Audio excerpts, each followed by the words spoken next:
Përshëndetje të nderuar zonja dhe zotrinj. Ja ku po ritakohemi sërish me mua Tirona Lilin për të ndarë me ju rrëfimin dhe historinë e radhës. Sot do të sjell një rrëfim të pazakont, një rrëfim të tmerrshëm realisht, shkruar nga një nuse kundërdrejt të vjerit të saj.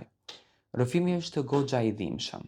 Rrëfimi është shumë i ndjerë, por unë dëshiroja që ta ndaj së bashku me ju. Nuk e kisha menduar kur se shtëpia ku unë hyra si nuse, me ëndra e me buzëqeshje, do të kthehej në vendin ku do qaja çdo natë fshehurazi. Sot po flas me lot në sy. Jo për të turpëruar askënd, por sepse zemra ime nuk mban më. Kam heshtur gjatë, shumë gjatë. Kur u martova me burrin tim, mendova se më në fund do të krijoja familjen që gjithmonë e kisha ëndërruar.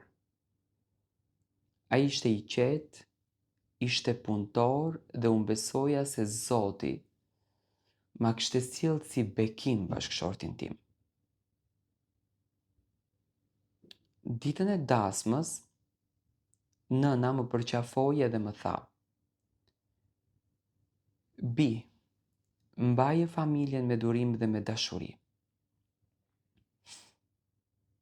Dhe unë ashtu bëra. Në shtëpinë e burrit jetonim bashkë me vjerin edhe me vjerën. Në fillimet tona, gjithçka dukej normale. Vjera më ndihmonte në kuzhinë, ndërsa vjeri sillej si njeri i qetë. E respektoja si baban tim. Nuk ngrija zërin, nuk kundërshtoja askënd. Mundohem që të jem një nuse e mirë. Por pas disa muajsh, fillova të ndjeja diçka që realisht më shqetësonte. Sa herë që burri dilte për në punë, vjeri mundohej që të rinte afër meje pa arsye. Në fillim mendova se e kisha gabim, ndoshta i thoja vetes që vetëm po më dukej, por jo. Një ditë po laja enët dhe ndjeva sytë e tij mbi mua. Kur u ktheva, ai po më shikonte në mënyrën që më ngriti mishrat. U largova me një herë. Zemra po më rihte fort. Nuk i thash askujt asgjë. Mos ndoshta po egzagjeroja. I thoja vetes, por situata filloi që të rëndohej. Ai gjente arsye që të hynte në dhomën time. Kur burri nuk ishte aty,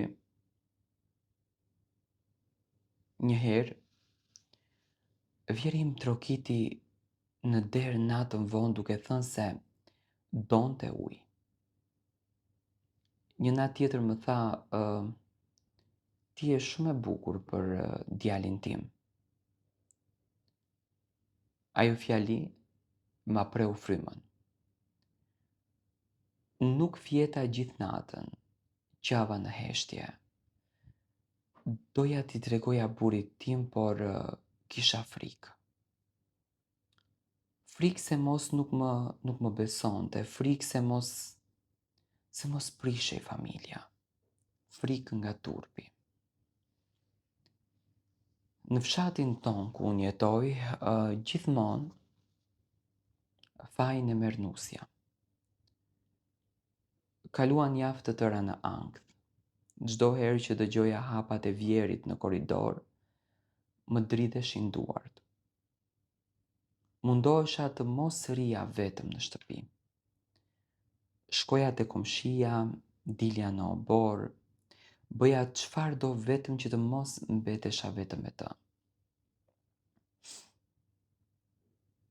por dita që ma ndryshoi jetën, erdhi papritur. Burri im kishte ikur në një qytet tjetër për punë, Vjera kishte shkuar tek motra e saj, dhe në shtëpi mbeta vetëm unë me Vjerin. Ishte mbrëmje. Po rregulloja dhomën kur dëgjova derën që të hapej ngadalë. Ishte ai.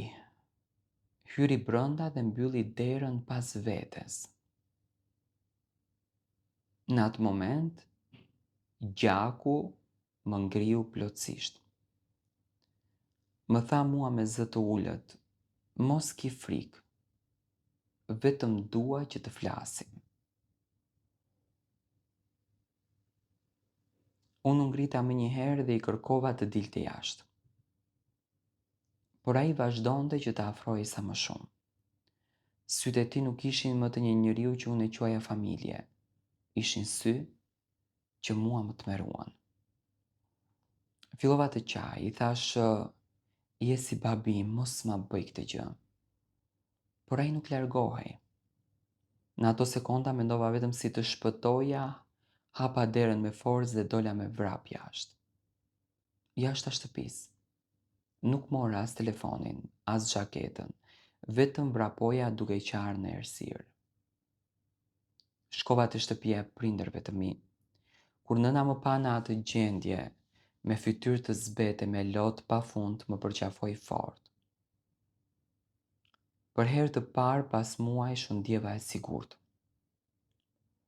Por pjesa më e vështirë ishte ende përpara. Të nesërmen erdhi burri.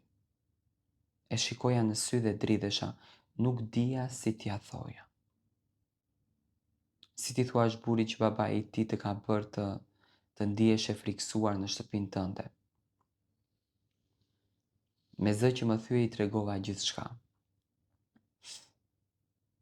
Ai heshti, dhe ajo heshtje më vrau më shumë se çdo gjë. Prita të më përqafonte, prita të më besonte, të zemërohej për mua, por ai vetëm uli kokën dhe tha, je sigurt për ato që po thua? Aty zemra ime u coptua. Nuk mund ta besoja që njeriu për të cilin kisha sakrifikuar gjithçka, po dyshonte tek unë. Unë ndjeva vetëm e poshtëruar edhe tepër e tradhtuar. E më pas ditët që pasuan ishin ferë. Familja e burrit filloi të më shikonte ndryshe, disa më quanin gënjeshtare, të tjerë thoshin se doja të ndaja familjen dhe askush nuk më pyeti si ndjehem unë. Askush nuk pa netët pa gjumë, askush nuk pa ankthin që mua po më mbyste. Vetëm nëna ime më qëndron pranë dhe ajo më thot, bi, nuk ke faj që mbrojte veten, nuk di çfarë të bëj.